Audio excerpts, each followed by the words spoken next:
രാവിലെ ചായ കുടിയൊക്കെ കഴിഞ്ഞ ശേഷം ഉച്ചയ്ക്ക് വെക്കാനായിട്ടാണ് കേട്ടോ താള ഞാൻ മുറിച്ചെടുക്കാൻ പോകുന്നത്.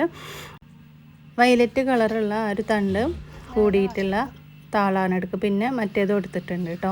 ഈ ഒരു വയലറ്റ് കളറ് താള് നല്ല ടേസ്റ്റാണ് കേട്ടോ. മറ്റേ താളിനെക്കാട്ടും ഏറ്റവും കൂടുതൽ നല്ലൊരു ടേസ്റ്റുള്ള താളാണത്. അപ്പോൾ ഇതിൻ്റെ മേൽഭാഗത്തുള്ള ഒരു തൊലി, ചെറിയ കട്ടില്ലാത്ത തൊലി ഒന്ന് കളഞ്ഞതിന് ശേഷം നമുക്കൊന്ന് കട്ട് ചെയ്തെടുക്കാം. അപ്പോൾ ആദ്യം ഞാൻ ജസ്റ്റ് ഒന്ന് വെറുതെ കഴുകി എടുത്തിട്ടുണ്ട്. എന്നാലും നമ്മളിത് കട്ട് ചെയ്ത് കഴിഞ്ഞിട്ട് നന്നായിട്ട് കഴുകണം.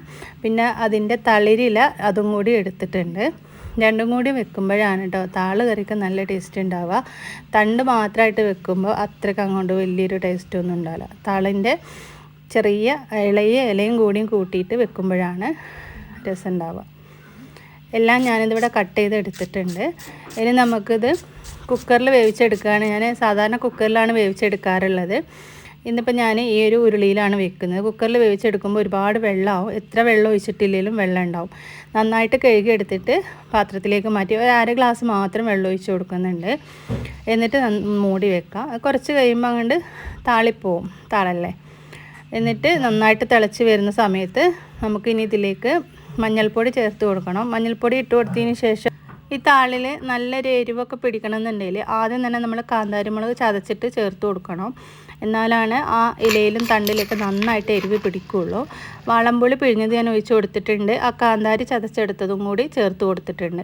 ഇനി മൂടി വെക്കാം. മൂടി വെച്ചിട്ട് കുറച്ച് കഴിഞ്ഞിട്ട് നമുക്ക് വെള്ളമൊക്കെ പറ്റിയതിന് ശേഷം ഇതിലേക്ക് താളിച്ച് ചേർക്കാം.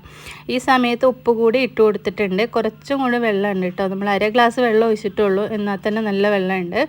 വെള്ളമൊക്കെ പറ്റിയതിന് ശേഷം നമുക്ക് സ്റ്റൗവിൽ നിന്ന് മാറ്റാം. കുറച്ചധികം വെളിച്ചെണ്ണ തന്നെ എടുത്തിട്ടുണ്ട് കേട്ടോ. വെളിച്ചെണ്ണ നന്നായിട്ട് ചൂടാകുന്ന സമയത്ത് ചെറിയ ഉള്ളിയും വെളുത്തുള്ളിയും വറ്റൽമുളകും കൂടി ഇട്ട് കൊടുത്തിട്ടുണ്ട്. നന്നായിട്ടിത് മൂപ്പിച്ചെടുക്കണം. കുറച്ച് കറിവേപ്പിലയും കൂടി ഇട്ട് കൊടുത്തിട്ടുണ്ട്. കുറച്ചധികം ചെറിയ ഉള്ളി തന്നെ ഇട്ട് കൊടുക്കുക. അതുപോലെ തന്നെ വെളുത്തുള്ളിയും.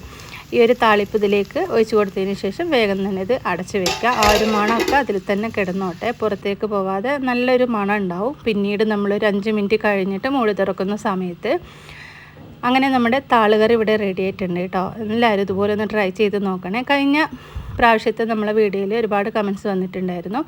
സാധാ താള് വെക്കാൻ പറ്റുമോ ഈ രീതിയിൽ? ഏത് താളും നമുക്ക് വെക്കാം. വാളംപുളി ചേർത്ത് കൊടുത്തിട്ട് വെച്ചാൽ മതി. അതുപോലെ തന്നെ വെള്ളം ഒരുപാട് ഒഴിച്ച് കൊടുക്കരുത്. ചോറിൻ്റെ കൂടെ ഇത് മാത്രം മതി കേട്ടോ നമുക്ക് കഴിക്കാനായിട്ട്. അടിപൊളി ടേസ്റ്റാണ്, നല്ല മണമൊക്കെ ഉള്ള നല്ലൊരു ഹെൽത്തി ആയിട്ടുള്ളൊരു താളുകറിയാണ്. വീഡിയോ ഇഷ്ടമായിട്ടുണ്ടെങ്കിൽ ലൈക്ക് ചെയ്യാൻ മറക്കരുത് കേട്ടോ. വീണ്ടും നമുക്ക് നാളെ മറ്റൊരു വീഡിയോയുമായിട്ട് കാണാം.